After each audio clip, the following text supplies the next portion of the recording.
तो आज हम पढ़ने वाले हैं पोलिनेटिंग एजेंट्स, ठीक है। तो सबसे पहली बात तो ये है कि पोलिनेटिंग एजेंट की आवश्यकता कहाँ पे है। तो पोलिनेटिंग एजेंट की हमें रिक्वायरमेंट वहाँ पे जहाँ पे क्रॉस पोलिनेशन हो रही है, यानी कि जहाँ पे पोलन ग्रेन को क्या करना पड़ रहा है, एक जगह से कहाँ लेके जाना पड़ रहा है, दूसरी जगह पे लेके जाना पड़ रहा है। तो पोलिनेटिंग एजेंट्स हम इनको वेक्टर्स भी बोलते हैं। क्या बोलते हैं?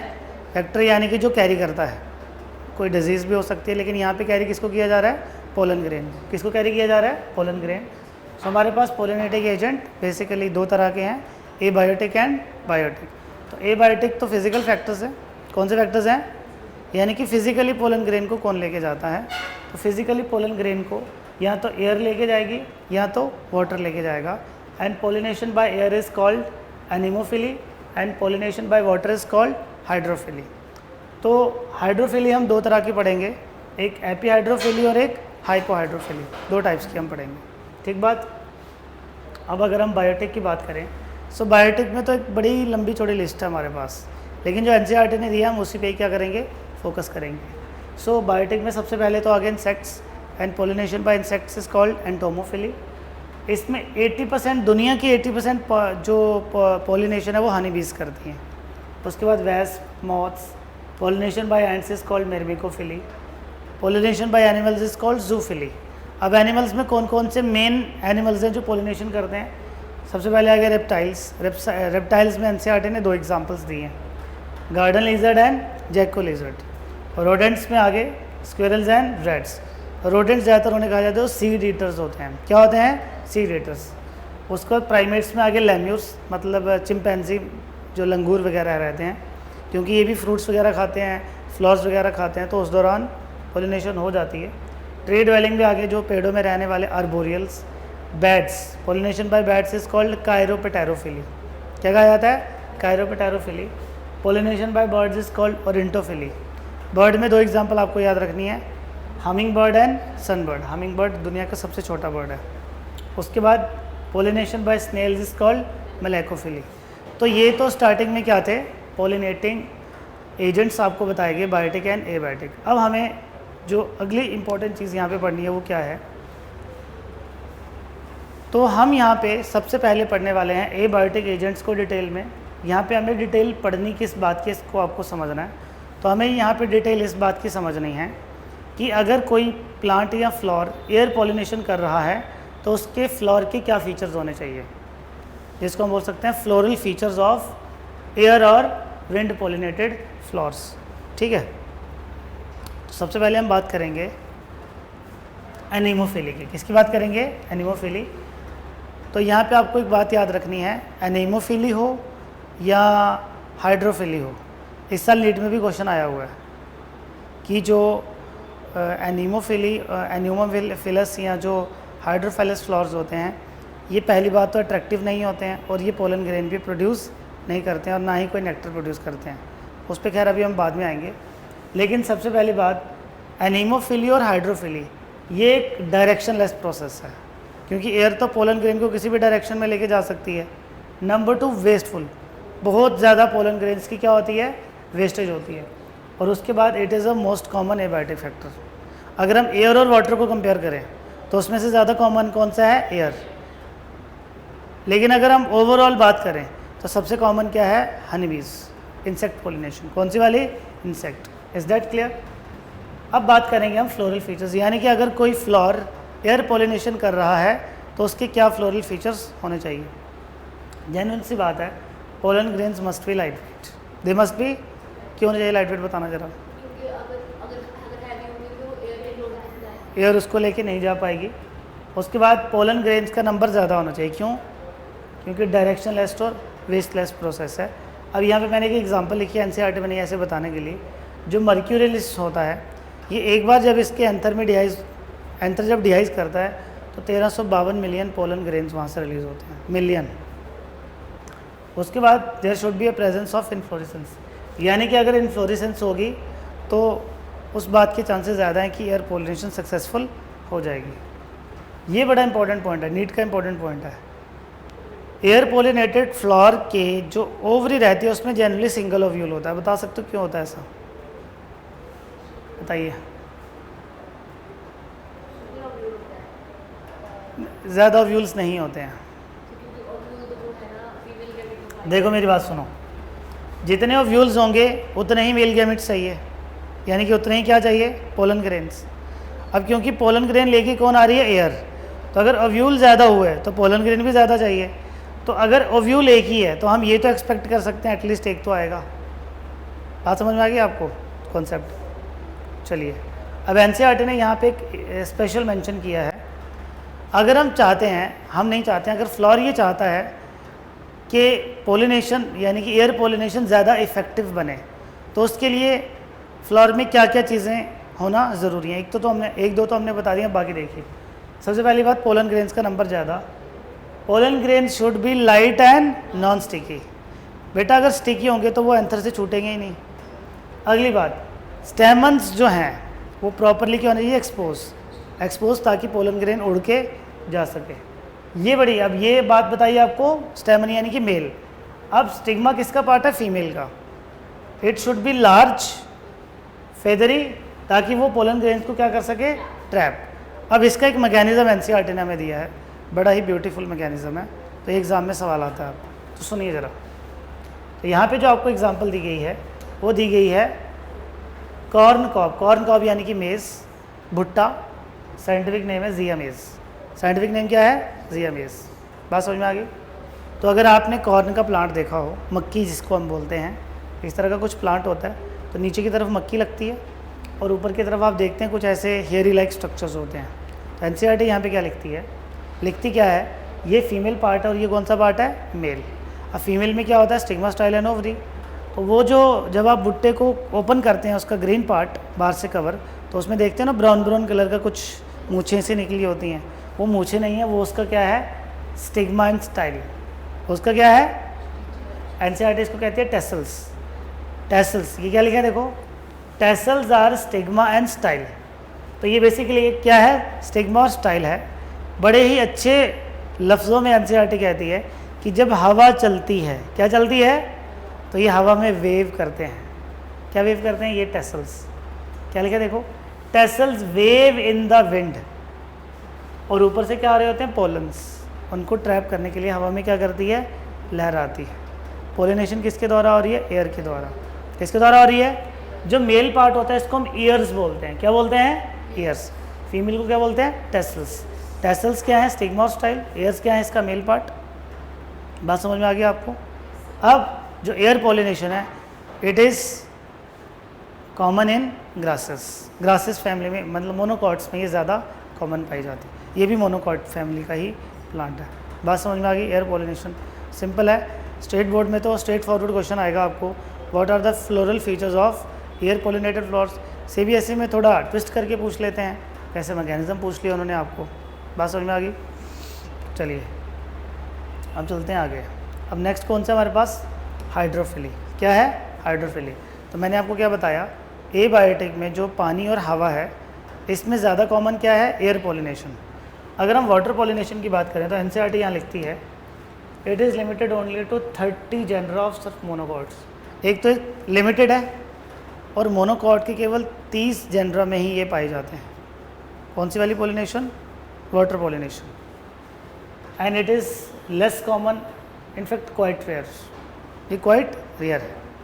अब आप मुझे एक बात बताइए, जब हमने 11th क्लास में प्लांट किंगडम पढ़ा था तो वहाँ पे हमने क्या देखा था, एल्गी, ब्रायोफाइट्स और टेरिडोफाइट्स। यहाँ पे तो मेल गैमेट्स पानी ही लेके जाता था ना पानी लेके। फिर जिम्नोस्पर्म्स में तो एयर पोलिनेशन होती थी, एंजियोस्पर्म्स में सिर्फ मोनोकॉट्स में ही क्या पाई जाती है, water pollination. Is that clear. वो भी लिमिटेड है, लेकिन अगर हम लोअर प्लांट जैसे एल्गी, ब्रायोफाइट, टेरिडो, यहाँ पे तो मेल गैमेट्स को लेके ही पानी जाता था। तो एक्चुअली हुआ क्या कि जैसे जैसे एवोल्यूशन होता गया तो पानी की कमी होना शुरू हो गई, तो फिर प्लांट्स ने डिफरेंट तरह के मैकेनिज़म्स को इवॉल्व करना शुरू कर दिया गैमेट्स को ट्रांसफ़र करने के लिए। Is that clear. अब यहाँ पे फ्लोरल फीचर जो एनसीईआरटी ने दिया है, अब आप मुझे बताओ, अगर पोलन ग्रेन पानी के अंदर ज़्यादा समय तक रहेगा तो सड़ जाएगा। इसीलिए जो वाटर पोलिनेटेड फ्लावर्स होते हैं उनमें जो पोलन ग्रेन्स उनके होते हैं, उनके बाहर एक जेल लाइक कोटिंग होती है जिसको बोलते हैं म्यूसिलेज कोट। तो म्यूसिलेज कोट क्या करता है, पोलन ग्रेन्स को वेट होने से बचाता है। क्या करता है? पोलन ग्रेन्स को वेट होने से बचाता है। बात समझ में आ गई? उसके बाद एग्जांपल्स आपको याद रखनी है। फ्रेश वाटर में आ गया Vallisneria and hydrilla. Marine water में क्या आ गया? ज़ोस्टेरा, जिसको क्या बोलते हैं हम? सी ग्रासेस। क्या बोलते हैं? सी ग्रासेस। अब जो अगली बात है ये उससे भी इम्पोर्टेंट है। तो हमने ये बोला कि वाटर पॉलिनेशन जो है उसमें पानी के द्वारा पॉलिनेशन हो रही है। तो कॉमन सेंस ये कहती है कि प्लांट जो है वो पानी में होना चाहिए, लेकिन सारे के सारे एक्वेटिक प्लांट्स वाटर पॉलिनेशन नहीं करते हैं। आपको ये बात यहाँ पे समझनी ज़रूरी है कि वही फ्लावर वाटर पॉलिनेशन करेगा जो पानी में डूबा है। क्या है? लेकिन बड़े सारे प्लांट्स ऐसे होते हैं जो पानी में होते हैं लेकिन उनके फ्लावर्स क्या होते हैं? एक्सपोज्ड। जैसे एग्जांपल दिया एनसीईआरटी ने आपको, water lily and water hyacinth. अब देखो ये पानी है लेकिन फ्लावर जो है वो एक्सपोज्ड है। क्या है? तो पानी अब उड़ के तो जाएगा नहीं इसके पास। तो इनमें फिर कौन सी पॉलिनेशन होगी? या तो एयर पॉलिनेशन या तो इंसेक्ट पॉलिनेशन। इनमें वाटर पॉलिनेशन नहीं होगी। एनसीईआरटी ने नाम भी वैसे दिए हैं, water lily and water hyacinth. Water hyacinth को हम बोलते हैं इकॉर्निया। क्या बोलते हैं? इसको टेरर ऑफ बंगाल भी कहा जाता है। पहले चैप्टर में पढ़ाते थे। बंगाल में क्या हुआ कि ये जो इकॉर्निया होता है इसके फ्लावर्स बड़े ब्यूटीफुल थे, तो इसको क्या किया गया, क्योंकि आपको पता है कि बंगाल साइड में लेक्स काफ़ी ज़्यादा पाई जाती हैं, तो वहाँ पे लेक्स में इसको इंट्रोड्यूस किया गया उनकी खूबसूरती को बढ़ाने के लिए। लेकिन इस प्लांट ने क्या किया, वहाँ पानी की डिजॉल्व ऑक्सीजन को ख़त्म कर दिया, जिससे एक्वेटिक लाइफ को खतरा हो गया। और ये इतनी तेज़ी से फैला कि इसका ख़त्म करना एकदम नामुमकिन सा हो गया। इसलिए इसको कहा गया टेरर ऑफ बंगाल। क्या कहा गया? खैर, तो इनमें क्या पाई जाती है? तो इनके फ्लावर्स क्या बेटा? एक्सपोज। इसलिए इनमें या तो एयर पॉलिनेशन होगी या तो इंसेक्ट। अब उसके बाद जो पॉलिनेशन पानी में होगी तो वो दो तरीके से हो सकती है। कितने तरीके से? या तो पानी के सरफेस पे या तो पानी के अंदर। क्या बोला मैंने? या तो पानी के बिल्कुल अंदर या पानी के सरफेस पे। सरफेस यानी कि ऊपर। अगर ऊपर हो रही है तो एपी हाइड्रोफिली, अगर अंदर हो रही है तो हाइपो। जैसे बेटा एपिडर्मिस, हाइपोडर्मिस, तो सेम वैसा ही है। अब आपको ये दोनों मैकेनिज्म यहाँ पे पढ़ने हैं। तो एपी में एग्जांपल ये फिर से इंपॉर्टेंट है, वेलिसनेरियन हाइड्रेला। इनसाइड वाटर क्या है? ज़ोस्टेरा, इसको हम बोलते हैं मेराइन सी ग्रासेस। तो ये दोनों मैकेनिज्म देखो, आपको क्या करना है, एयर पॉलिनेशन का मैकेनिज्म पढ़ना है, वाटर पॉलिनेशन का मैकेनिज्म पढ़ना है, एक स्पेशल मैकेनिज्म पढ़ना है आपको म्यूचुअलिज्म का, और एक पढ़ना है आपको इंसेक्ट पॉलिनेशन। इन सब के मैकेनिज्म्स आपको पढ़ने हैं। चलिए अब हम बात करेंगे एपी एंड हाइपो। तो सबसे पहले आप डायग्राम देख के बताओ आपको इन दोनों में क्या डिफरेंस नज़र आ रहा है, दोनों पॉलिनेशन में क्या डिफरेंस है? तो सबसे पहले की बात ये पानी का सरफेस है ऊपर का। क्या ये पानी का? ये नीचे इसका सरफेस है, पानी का तल है। प्लांट्स दोनों के दोनों पानी के अंदर है। ध्यान से देखो, ये हमने वेलिसनेरिया बनाया। क्या बनाया है? ये ज़ोस्टेरा है। दोनों के दोनों सबसे पहली बात यूनिसेक्सुअल है। क्या है? यानी कि मेल और फीमेल प्लांट सेपरेट है। तो पहले जो सिंपल वाला है उसको देखते हैं। ज़ोस्टेरा में देखो क्या हो रहा है, पोलन ग्रेन निकला एंथर से और वो पानी के अंदर रह के कहाँ पहुँच रहा है? फीमेल के पास। मतलब उसके ऊपर वो नहीं जा रहा है, कंप्लीटली कहाँ है? पानी के अंदर। इसलिए से कहा जाएगा हाइपो हाइड्रोफिली। लेकिन पोलन ग्रेन को लेके कौन जा रहा है? वाटर करंट्स, यानी कि पानी की ताकत का इस्तेमाल हो रहा है। पोलन ग्रेन अपनी ताकत नहीं लगा रहा है। इसलिए एनसीईआरटी यहाँ पे एक टर्म यूज़ करती है पैसिवली। कैसे? That pollen grains reach stigma passively through water currents, through water currents. अब यहाँ पे एक और बात इंपॉर्टेंट, ज़ोस्टेरा में जो पोलन ग्रेन रहता है ये रिबन लाइक है। नीट का क्वेश्चन है, कैसा होता है? Ribbon like, elongated pollen grain है। अब जो ज़्यादा डिटेल आपको पढ़नी है वो पढ़नी है वेलिसनेरिया। बड़ी ब्यूटीफुल लैंग्वेज में एनसीईआरटी ने लिखा है। वेलिसनेरिया में क्या हो रहा है, एंथर से पोलन ग्रेन निकला, ये पानी के सरफेस के ऊपर आया, फिर इसको एनसीईआरटी कहती है अब जो वाटर करंट्स हैं, यानी कि जो वाटर वेव्स हैं, पानी की जो लहरें हैं, ये पोलन ग्रेन को कैसे लेके जाएंगी? पैसिवली। कैसे लेके जाएंगी? यानी कि without the force of pollen grain. कहाँ तक? फीमेल के स्टिग्मा तक। अब जो इसका स्टिग्मा देखो ये इलोंगेटेड है, ये बेसिकली पोलन ग्रेन का इंतज़ार करता है। देखो कैसा मैकेनिज्म है, जब तक यहाँ पोलन ग्रेन नहीं ना आएगा ये अंदर वापस नहीं आएगी। जैसे ही पोलिनेशन हुई कंप्लीट, क्या हुई, ये वापसी अंदर आ जाती है, बाकी की डेवलपमेंट पानी के अंदर होती है। तो देखो कहने का मतलब ये है, प्लांट्स तो बेजुबान है, लेकिन नेचर ने इनके अंदर कैसी चीज़ फिट करके डाली है कि वो जब तक वो प्रोसेस नहीं होगा वो वापस नहीं आएगा। बात समझ में आ रही है? ह्यूमंस, हम अपने आप को बोलते हैं that we are the most advance organisms. हम एडवांस कैसे हुए कि जब हमें पता कि ये बात कैसे होनी है फिर भी हम वैसे नहीं करते हैं। लेकिन इसको जब तक पोलन ग्रेन नहीं मिलेगा, मतलब ये नेचर के रूल के अगेंस्ट कभी भी नहीं जाता है। Is that clear? समझ में आ गया? कोई प्रॉब्लम?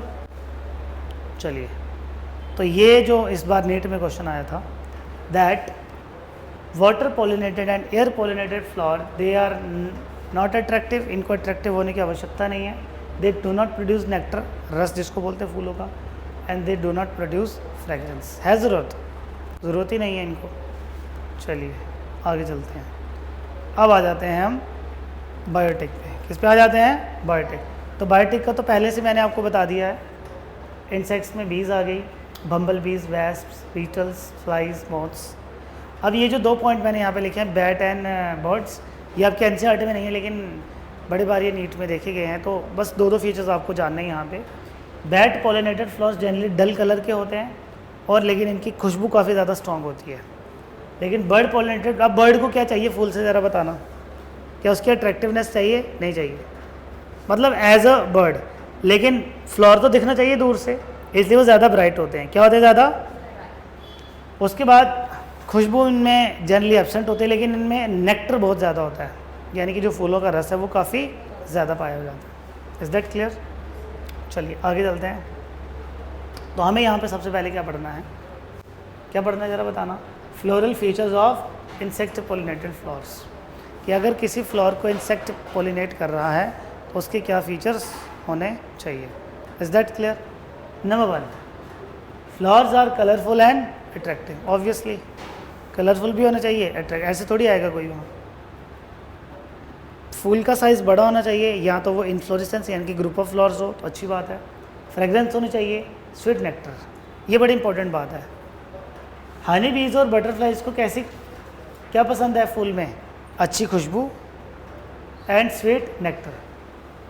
पोलन ग्रेन्स तो उनमें ज़्यादा होने ही चाहिए, लेकिन कुछ इंसेक्ट्स ऐसे होते हैं जैसे कि फ्लाइज एंड बीटल्स, इनको कैसी स्मेल पसंद होती है? गंदी। अभी आपको फूल नज़र आ रहा है रेफ्रेशिया, दुनिया का सबसे बड़ा फ्लावर है, लार्जेस्ट। ये बेसिकली यहाँ पे इंसेक्ट को पोलिनेशन के लिए नहीं बुला रहा है, शिकार करने के लिए बुलाता है। तो इसकी जो गंदी स्मेल होती है इनको अट्रैक्ट करते हैं, जैसे अगर एक बार इंसेक्ट अंदर चला गया उसकी डेथ हो जाती है। लेकिन इसके अलावा बड़े सारे और फ्लावर्स होते हैं जिनमें गंदी स्मेल प्रोड्यूस होती है मतलब इंसेक्ट्स को अट्रैक्ट करने के लिए। Is that clear? अब पोलन ग्रेन्स कैसे रहते हैं? स्टिकी। क्यों? ताकि जब वहाँ इंसेक्ट आए या तो उसके माउथ से या उसके विंग से या उसके फीट से वो क्या करके अटैच करे, क्या करे? अटैच। अब यहाँ पे एक बड़ी समझने वाली बात है कि क्या इंसेक्ट वहाँ पे पोलिनेशन करने आ रहा है? बताओ। वो तो अपना मतलब निकालने के लिए आ रहा है। इंसेक्ट का मतलब क्या है? Nectar, pollen grain. तो अगर फ्लावर ये चाहता है कि इंसेक्ट की रेगुलर विजिट होती रहे, एनसीईआरटी बड़ी अच्छी भाषा में लिखती है, to ensure the regular visit of insect, तो बताओ फ्लावर को क्या करना पड़ेगा? उसको बार बार पोलन ग्रेन्स पड़ने होंगे और नेक्टर भी प्रोड्यूस करते रहना होगा। तो क्या लिखा है? To ensure the regular visit flower has to produce pollen and nectar. Flower को ये बात पता है कि इंसेक्ट के बिना मेरी पोलिनेशन नहीं हो सकती है, लेकिन इंसेक्ट को भी ये बात पता है कि फ्लावर के बिना मैं भी अधूरा हूँ। तो फ्लावर की पोलिनेशन हो जाए उसके बदले में वो उसको क्या देता है? Pollens and nectar. सो इसलिए उनको क्या कहा जाता है? Floral rewards. किसको? पोलन एंड नेक्टर को क्या कहा जाता है? फ्लोरल रिवॉर्ड्स कहा जाता है। Is that clear? बात समझ में आ गई? ये जो एसोसिएशन है जिसमें एक दूसरे पे डिपेंडेंट होता है और दूसरा पहले वाले पे, अगर एक ख़त्म हुआ तो दूसरा भी क्या हो जाएगा? ख़त्म। इसे कहा जाता है म्यूचुअलिज्म। ये आपको इकोलॉजी में भी पढ़ाया जाएगा, तो ये बात आपको याद रखनी है। वैसे ही यहाँ पे एक और फ्लोरल रिवॉर्ड दिया है जहाँ पे स्पेशल है। ये जो मैंने आपको एग्जांपल बताई है इसमें कोई स्पेसिफिसिटी नहीं थी। अब जैसे हनी बी है वो तो किसी भी फ्लोर पे जा सकती है, वेस्प है वो किसी भी फ्लोर पे जा सकती है, लेकिन हमारे पास कुछ ऐसे प्लांट्स हैं जिनकी पोलिनेशन पर्टिकुलर इंसेक्ट के बिना नहीं हो सकती है। और वहाँ इस साल भी एक नेट का क्वेश्चन वहाँ से आया। तो सवाल ये आया है, वैसे तो वो इकोलॉजी में है वो वाला पार्ट, लेकिन आपको मैं ये बता देता हूँ। आपने फिग का नाम सुना है, अंजीर जिसको बोलते हैं फिग। तो फिग बेसिकली क्या होता है, फिग का जो फ्रूट होता है इन्फ्लोरेसेंस स्टेज में जब वो होता है तो उसके अंदर वेस्प अपने एग्स को ले करती है। वेस्प जो होती है उसके अंदर अपने एग्स को क्या करती है, ले करती है, उसकी सारी डेवलपमेंट उधर ही होती है। तो सवाल ये पूछा गया था कि जो फिग फ्रूट है वो वेजिटेरियन है कि नॉन वेजिटेरियन है। तो बेटा देखो, प्लांट प्रोडक्ट हमेशा वेजिटेरियन ही होता है। क्या होता है, वेजिटेरियन। Is that clear? और फिग की एसोसिएशन किसके साथ है, वेस्प के साथ। बात समझ में आ गई? वैसे ही एक और एसोसिएशन यानी कि एक और जो फ्लोरल रिवॉर्ड है वो हमें यहाँ पढ़ना है। तो अगला जो फ्लोरल रिवॉर्ड है वही ऐसे है कि बड़े सारे फ्लावर्स जो होते हैं वो इंसेक्ट्स को एक सेफ़ जगह देते हैं, क्या करने के लिए, एग्स प्रोड्यूस करने के लिए। तो एक तो मैंने आपको एग्जांपल बताई, दूसरी एग्जांपल है यहाँ पे किसकी बेटा, ये एक तो आ गया हमारे पास एमॉर्फोफेलस। क्या आ गया, एमॉर्फोफेलस। और एक और प्लांट है यूका, यका भी बोल सकते हैं, यूका। एमॉर्फोफेलस का केवल नाम दिया है, लेकिन जो मैकेनिज्म एनसीईआरटी ने दिया वो दिया यूका प्लांट। आप यूका बोलो या यका बोलो, ये आपकी चॉइस है। तो यका प्लांट जो है इसकी ओवरी में जो एम्प्टी स्पेस जिसको हम लोक्यूल बोलते हैं, क्या बोलते हैं, तो इसकी ओवरी के लोक्यूल में एक इंसेक्ट है जिसका नाम है मॉथ। इसका नाम क्या है, ये मॉथ क्या करता है, एग्स ले करता है। और इसमें ब्यूटी ये है कि मॉथ किसी और फ्लोर में अपने एग्स ले नहीं कर सकता है। और उससे भी इम्पोर्टेंट बात ये है कि ये फ्लोर भी किसी और इंसेक्ट को यहाँ एग्स ले करने नहीं देता है। तो ये इनके आपस के बीच में क्या है कि म्यूचुअल रिलेशनशिप है। तो होता ऐसे है, the moth deposit eggs in the locule of the ovary. और जब क्या होता है, वो एग हैच करेगा, एग से क्या निकलेगा, लार्वा। क्या निकलेगा, लार्वा बाहर आएगा एग से in the form of seeds, और बाहर जाके वो डेवलप करना स्टार्ट कर देगा। मतलब बदले में क्या होगी, उसकी पोलिनेशन। इंसेक्ट को रहने के लिए क्या मिला, घर मिला, एक सेफ जगह मिली अपने अंडे देने के लिए, और बदले में फ्लोर की क्या हुई, पोलिनेशन। तो ये क्या है, बड़ा ही अच्छा म्यूचुअल रिलेशनशिप है। ये जो मैंने आपको एमॉर्फोफेलस बताया, ये दुनिया का टॉलेस्ट फ्लोर है। ये दुनिया का क्या है, टॉलेस्ट फ्लोर। बात समझ में आ गई आपको? लार्जेस्ट कौन सा बताया, रेफ्लेशिया। ये टॉलेस्ट है, तकरीबन ये देखो तकरीबन 6 फीट इसकी हाइट होती है। कितनी, 6 फीट तक। लेकिन दुनिया में कुछ चोर भी हैं। कुछ इंसेक्ट्स ऐसे होते हैं जो पोलन ग्रेन भी खा जाते हैं, नेक्टर भी खा जाते हैं, बदले में पोलिनेशन नहीं करते। तो उनको क्या बोला जाएगा, पोलन एंड नेक्टर रॉबर्स। क्या कहा जाएगा, पोलन एंड नेक्टर रॉबर्स। बात समझ में आई आपको? ठीक है। अब यहाँ पे हमें एक इंसेक्ट पोलिनेशन का मैकेनिज़्म समझना है। हालांकि एनसीईआरटी ने डायग्राम बनाया हुआ है, लेकिन वो उसमें आपको समझ नहीं आएगा। तो हमने यहाँ पे फ्लोर लिया है साल्विया। तो साल्विया का डिज़ाइन कुछ ऐसा रहता है, ये इसकी इलोंगेटेड स्टाइल रहती है, और नीचे की तरफ क्या रहता है, स्टिग्मा। अब अगर आप इसके फिलामेंट को देखो तो इसमें एक बड़ा फिलामेंट होता है और एक क्या होता है, छोटा। इंसेक्ट क्या करता है, यहाँ पे नेक्टर रहता है, तो नेक्टर को हासिल करने के लिए यहाँ से फ्लोर में क्या लेगा, एंट्री। जब वो फ्लोर में एंट्री लेगा तो इसका जो लॉन्ग फिलामेंट है इसके विंग्स के साथ क्या अटैच हो जाएंगे, पोलन्स। क्या अटैच हो जाएंगे, फिर ये जो इसकी ये वाली लोब होती है ना बेटा, ये वाला जो इसका स्टिग्मा, सॉरी एंथर पार्ट होता है, ये स्टेराइल है, फर्टाइल यही होता है। इसका मैकेनिज्म है, लेकिन मैं आपको बड़ा प्रिसाइज तरीके से बता रहा हूँ। ये इसका फर्टाइल लोब होता है, ये कौन सा होता है, स्टेराइल। तो ये स्टेराइल लोब पे जाके रेस्ट करता है। अब ये बेसिकली इसको लेवर मैकेनिज्म बोलते हैं। लेवर पता क्या होता है कि ये जैसे इस पर बैठेगा तो ये अपने आप नीचे की तरफ झुक जाता है। आई बात समझ में आपको? अब होता क्या है कि जब ये नेक्टर वगैरह यहाँ से ले लेगा, अब ये इंसेक्ट यहाँ से बाहर जाएगा। अब इसके विंग्स के साथ क्या लगे हैं, पोलन्स, और ये जाके टकराता है किसके साथ, स्टिग्मा के साथ। किसके साथ टकराता है, और पोलिनेशन क्या हो जाती है, कंप्लीट। क्या हो जाती है, आई बात समझ में आपको? सो इसको हम लेवर मैकेनिज्म बोलते हैं। क्या बोलते हैं? आपके एनसीईआरटी में डायग्राम बना हुआ है एक, ये देखो, ये वाइट कलर का जो फ्लोर है, लेकिन इसमें आपको पता नहीं चलेगा कि बस ये पता चल रहा है कि फ्लोर के पास एक इंसेक्ट आ रहा है। क्या आ रहा है? इंसेक्ट। तो अगर आपको एग्जाम में ये डायग्राम आ जाती है कि इस डायग्राम के बेसिस पे बताओ कि क्या हो रहा है, तो ये इंसेक्ट और ऊपर की तरफ आपको वाटर पॉलिनेशन बताया गया है।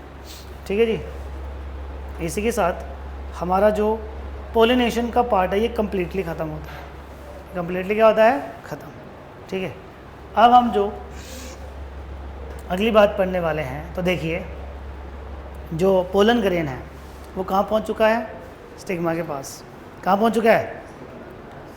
तो ये बिल्कुल वैसे ही है कि जैसे लड़का किसके पास पहुँच गया? लड़की के पास। किसके पास पहुँच गया है? अब लड़की क्या करेगी? लड़की अब जैसे रिश्ता होता है हमारे यहाँ, तो पसंद नापसंद तो रहती है। अब जनरली जो रिजेक्ट करती है वो लड़कियाँ रिजेक्ट करती हैं बेचारे लड़कों को, है ना। मैक्सिमम आप केसेस में ऐसा देखते हैं जिन लड़की ने मना कर दिया शादी करने से। तो वो क्यों मना करती है कोई लड़की शादी करने से? क्योंकि उसको ऐसा लगता है कि ये मेरे लिए प्रॉपर, मैं इसके साथ एडजस्ट नहीं हो पाऊँगी। सेम मैकेनिज़्म प्लांट्स में भी होता है। अब सवाल ये है कि पोलन ग्रेन जब स्टिग्मा के ऊपर आया, अब उसको जर्मिनेट करना है। क्या करना है?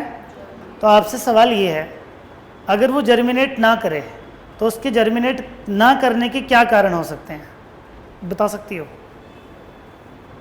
सबसे पहला कारण तो ये है कि क्या पता पोलन ग्रेन किसी और स्पीशीज़ का है। जैसे सपोज लेमन का फ्लोर है, तो उस पर अगर मैंगो का पोलन ग्रेन आया तो क्या वो जर्मिनेट करेगा? तो पहला जो कारण है कि पोलन ग्रेन जर्मिनेट ना करे कि पोलन ग्रेन किसी और स्पीशीज़ का हो। क्या हो? ठीक है। दूसरा कारण, पोलन ग्रेन आप सपोज कर लो कि सेम स्पीशीज़ का ही है, तो वो जो पोलन ग्रेन है वो कंपैटिबल भी तो होना चाहिए। क्या होना चाहिए? तो कंपैटिबल पोलन ग्रेन को यहाँ कहा जाता है राइट पोलन ग्रेन। क्या कहा जाता है? कंपैटिबल पोलन ग्रेन को क्या कहा जाता है? Right pollen grain. तो अब जो हम यहाँ पे कॉन्सेप्ट पढ़ने वाले हैं, that is the pollen pistol interaction. क्या पढ़ने वाले हैं? देखो, पोलन क्या है? मेल, और पिस्टल क्या है? Female part. पोलन ग्रेन जब पिस्टल के पास आएगा, पिस्टल यानी कि स्टिग्मा के पास, पिस्टल का पहला पार्ट क्या है? स्टिग्मा। तो यहाँ तो वो कंपैटिबल होगा, यहाँ तो इनकम्पैटिबल होगा। तो अगर तो वो कंपैटिबल पोलन ग्रेन है तो स्टिग्मा उसको अलाउ करेगा कि तुम पोलन ट्यूब बनाओ। लेकिन अगर वो इनकम्पैटिबल है तो क्या वो उसका अलाउ करेगा? वो इमीडिएटली उसको क्या कर देगा? रिजेक्ट। क्या कर देगा? अरे क्या कर देगा? तो सवाल ये है कि फिर स्टिग्मा को पता कैसे चलता है कि ये पोलन ग्रेन कंपैटिबल है कि इनकम्पैटिबल? तो यहाँ पे कंपैटिबल पोलन ग्रेन को कहा जाता है राइट पोलन ग्रेन, इनकम्पैटिबल को कहा जाता है रॉन्ग पोलन ग्रेन। क्या कहा जाता है? तो बेसिकली होता क्या है, जैसे ही पोलन ग्रेन स्टिग्मा के ऊपर आता है तो एनसीईआरटी यहाँ पे एक बड़ी अच्छी बात लिखती है, there is a chemical dialogue. क्या? केमिकल डायलॉग का मतलब ये है, ये ना काफ़ी लंबा चौड़ा मैकेनिज़्म है, बड़ा छोटे में आपको याद रखना है। कुछ केमिकल्स वहाँ पे पोलन ग्रेन रिलीज़ करता है, कुछ केमिकल्स वहाँ पे स्टिग्मा रिलीज़ करता है। तो वहाँ पे केमिकल इंट्रैक्शन होता है। क्या होता है? Between the pollen and stigma. अगर वो केमिकल इंट्रैक्शन सक्सेसफुल हो गया तो उसके बाद ही स्टिग्मा लो करेगा पोलन ग्रेन को कि तुम क्या बनाओ? Pollen tube. तुम क्या बनाओ? सो दिस केमिकल इंट्रैक्शन, तो पहली डेफिनेशन बताने जा रहा हूँ, this chemical interaction between pollen and stigma that allows stigma to form pollen tube by pollen grain, इसे कहा जाएगा पोलन पिस्टल इंट्रैक्शन। लेकिन मैंने तो सिर्फ स्टिग्मा की बात कही है। अगर तो पोलन ग्रेन ने पोलन ट्यूब बनाई तो सबसे पहले किस में जाएगी? स्टिग्मा, फिर किस में जाएगी? स्टाइल, और फिर किस में जाएगी? ओवरी। तो बेसिकली पोलन ट्यूब ने किस किस के साथ इंटरेक्ट किया है? स्टिग्मा के साथ, स्टाइल के साथ, ओवरी के साथ। इसको क्या कहा जाता है? Pistol. This is called pollen pistil interaction. ये तो सिंपल लैंग्वेज में बताया, अब इसकी काफ़ी डिटेल्स हमें पढ़नी है। Is that clear? तो आज का जो हमारा टॉपिक है वो क्या है? Pollen pistil interaction. तो अगर मैंने यहाँ पे क्या लिखा है, अगर तो वो इनकम्पैटिबल है, इसको हम रॉन्ग बोलते हैं, किसी दूसरे स्पीशीज़ का, तो स्टिग्मा इमीडिएटली क्या कर देगा? रिजेक्ट। क्या कर देगा बेटा? रिजेक्ट कर देगा। अब अगला, अगर तो वहाँ पे आ गया कंपैटिबल यानी कि राइट, तो उस दौरान क्या होगा, स्टिग्मा कुछ केमिकल रिलीज करता है और कुछ केमिकल रिलीज कौन करता है, pollen. So there is a chemical dialogue, इसको क्या बोला जाएगा, chemical interaction, so that stigma will allow the right pollen gland to form pollen tube. जो सबसे पहले स्टाइल, स्टिग्मा से कहाँ, स्टाइल, फिर ओवरी के बाद कहाँ, ओव्यूल, ओव्यूल के कहाँ, माइक्रोबाइलर एंड, और फाइनली किस में जाएगा, एम्ब्रियो सैक। तो देखिए अब मैं बताने जा रहा हूँ the events after pollen landing, क्या, the events after pollen landing till the entry of pollen tube into embryo sac are combinedly known as pollen pistil interaction. तो ये कोई आसान नहीं है, आपको लग रहा होगा पोलन ग्रेन आया तो पोलन ट्यूब बना दी तो बड़ा अच्छा हो गया। इस दौरान काफ़ी एक उसको पाथ को कैरी मतलब ट्रेवल करना पड़ता है। तो एनसीईआरटी ने यहाँ पे भी एक डायग्राम दी है, आगे निकालो ज़रा, अगला पेज पीछे करो। तो ये देखो इससे पीछे वाला कि कितनी सारी पोलन ट्यूब है, पीछे ये देखो, ये बहुत सारी पोलन ट्यूब्स हैं, बहुत सारी क्या है, pollen tubes. Is that clear? तो क्या लिखा है यहाँ पे, therefore the right pollen grain after landing on stigma will form pollen tube through style and ovary and finally reaches the embryo sac. This chemical interaction is known as pollen pistil interaction. This is stigma style ovary. अब आपने एक word ढूंढना है NCERT में, chemical dialogue. ढूंढो कहाँ है, chemical dialogue, इधर ही है जहाँ तुम हो।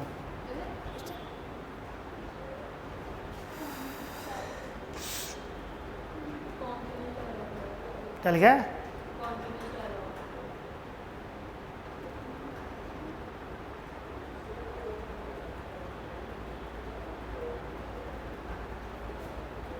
तो ये ढूंढ के आना, ठीक है, चलो ढूंढ के आना। अब चलिए, अब आपको स्टेप बाय स्टेप बताएंगे कि पोलन पिस्टल इंटरेक्शन में क्या होता है। देखो बच्चों को मुझे नहीं समझ में आता है कि ये टॉपिक इतना मुश्किल क्यों लगता है, क्योंकि एनसीईआरटी में इसके नोट्स नहीं बन पाते हैं प्रॉपर उनसे।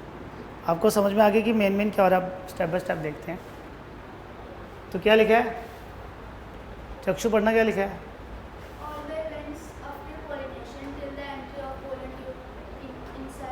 Ovule is known as pistil interaction. तो सबसे पहले क्या होगा, पोलन ग्रेन की लैंडिंग हो गई, फिर पोलन ग्रेन जर्मिनेट करना शुरू करेगा, पोलन ट्यूब बाहर आएगी कहाँ से, जंप और, याद आया, पोलन ट्यूब बनाता कौन है, इन टाइम, और पोलन ट्यूब बनाने के लिए वेजिटेटिव सेल अपनी क्या देता है, न्यूट्रिशन। समझ में आई बात, क्या देता है। अब पोलन ट्यूब में क्या क्या है, पोलन ट्यूब में है एक तो वेजिटेटिव सेल का न्यूक्लियस और 2 मेल गैमेट्स। क्या है 2? नीट में ये सवाल ऑलरेडी आ चुका है कि पोलन जर्मिनेशन के लिए कौन सा मिनरल एलिमेंट चाहिए होता है, बोरॉन। कौन सा, ये बात याद रखनी है, ठीक है।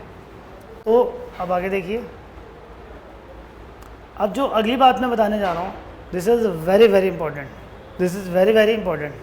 अब याद करो ज़रा, हमने आपको क्या बताया था कि जब पोलन ग्रेन एंथर से निकलता है तो या तो वो 2 सेल्ड स्टेज में निकलता था या तो 3 सेल्ड। तो अभी जो मैंने आपको बात बताई है, ये तो वो वाला पोलन ग्रेन था जो 3 सेल्ड स्टेज का था, जिसमें 2 मेल गैमीट्स ऑलरेडी बन चुके थे। लेकिन जिस पोलन ग्रेन में, क्या कहा मैंने, जिस पोलन ग्रेन में अभी मेल गैमीट्स बने नहीं, यानी कि वो 2 सेल्ड स्टेज में है, एक उसमें वेजिटेटिव सेल है और एक जनरेटिव सेल, उसको तो अभी मेल गैमीट्स बनाने हैं ना बेटा।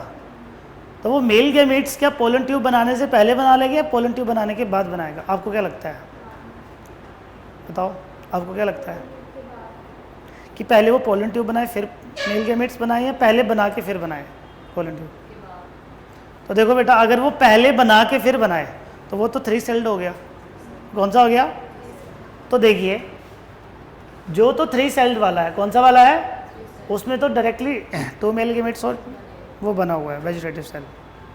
लेकिन जो 2 सेल्ड वाला है, जिसमें एक वेजिटेटिव था और एक जनरेटिव, तो ये क्या करता है, सबसे पहले पोलन ट्यूब बनाता है, और वो पोलन ट्यूब जब किस में आ जाती है, स्टिग्मा। एनसीईआरटी के यहाँ पे क्या लिखती है, the 2 sailed pollen grain form 2 male gametes inside stigma.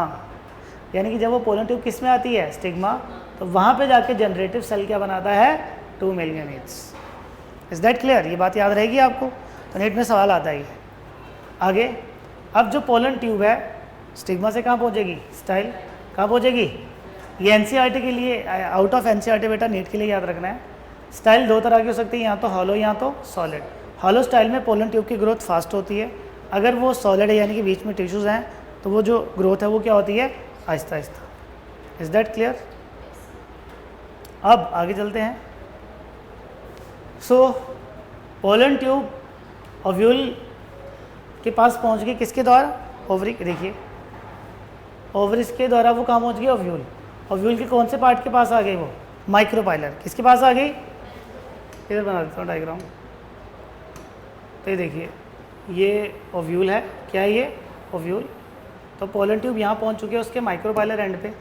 अब जैसे वो माइक्रोपाइलर एंड के पास पहुँचती है तब तक तो वेजिटेटिव सेल का न्यूक्लियस है वो डिजनरेट कर चुका होता है। अब आपने मुझे एक बात बताना है, अब जब पोलन ट्यूब कहाँ पहुँचती है, ये माइक्रोपाइलर एंड के पास, तो यहाँ पे कौन था, साइनर्जिड्स थे और फिलीफॉर्म अपरेटस क्या थे वहाँ।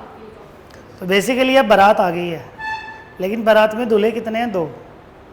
बारात में दूल्हे कितने हैं, यानी कि 2 मेल गैमेट्स हैं। कितने हैं, तो भाई जब दूल्हा जाता है तो उसके स्वागत में खड़ा होता है ना कोई आगे, तो उसके स्वागत में कौन होगा आगे, फिलीफॉर्म अपरेटस, उसकी सालियाँ। तो यहाँ पे सालियाँ कौन है, फिलीफॉर्म अपरेटस। तो फिलीफॉर्म अपरेटस क्या बताया था मैंने, ये पोलन ट्यूब को गाइड करते हैं, कहाँ तक पहुँचाते हैं, पहले साइनर्जिड तक।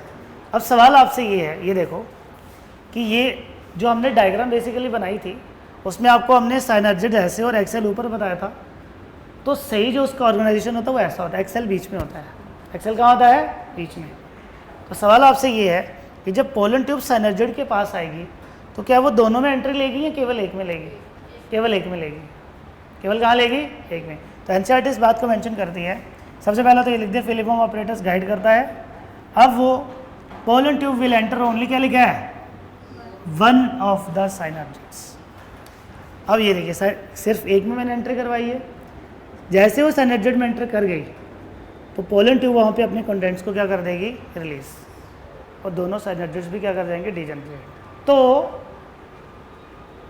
पोलन ग्रेन की लैंडिंग तक से लेके जब तक पोलन ट्यूब अपने कंटेंट्स को रिलीज कर दिए, इससे पहले और पोलन लैंडिंग के बाद वाले सारे इवेंट्स को कहा जाता है पोलन पिस्टल इंटरेक्शन। अब समझ में आया क्या लिखा है, अब तुम पढ़ो।